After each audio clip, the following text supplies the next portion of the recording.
Ben, concrètement, là, c'est une machine très rudimentaire qui existe depuis 30 ans, qui propulse, comme un peu pour le tennis, là, avec deux roues, le puck. Donc la trajectoire, elle est stable au niveau gauche-droite.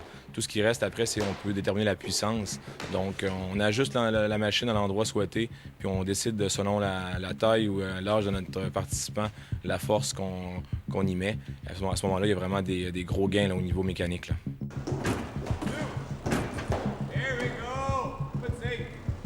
Depuis 2 ans, on travaillait pas mal avec les gardiens ici à développer la lecture du puck. Mais là, avec cette machine-là, on atteint une nouvelle dimension, c'est-à-dire on peut travailler vraiment des endroits très précis à forte répétition. Donc, si on a envie de faire 100 tirs avec la mitaine, on peut les faire sans souci, alors qu'avant, c'était un peu dur sur les entraîneurs.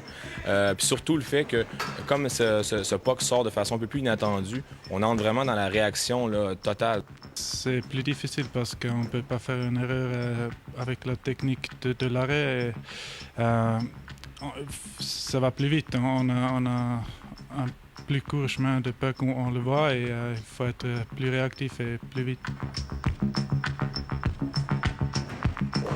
Un gars comme Goran Bézina, par exemple, peut tirer à 160 km/h, mais avec un puck qui sort de façon aussi inattendue d'un trou, on va chercher un tir qui te représente, de façon, je ne vais pas dire précisément, mais je pense vers les 180 km/h. Donc on atteint des limites qu'on n'a jamais atteintes.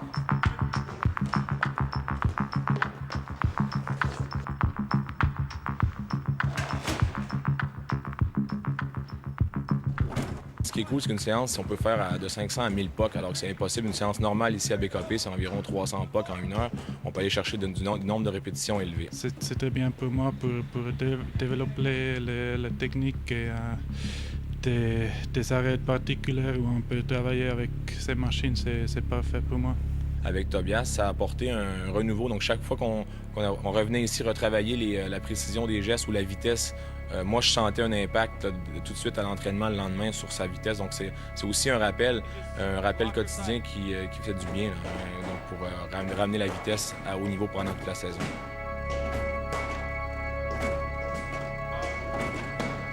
Écoute, je pense pas qu'il y en ait d'autres en Suisse. C'est même un truc assez rare. Quand j'ai commandé cette machine, ils les font une à une hein, pour la livrer aux clients.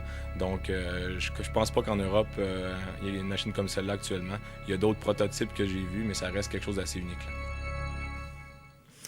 Et nous verrons donc ce soir les effets de cette machine sur le comportement de Tobias Stefano.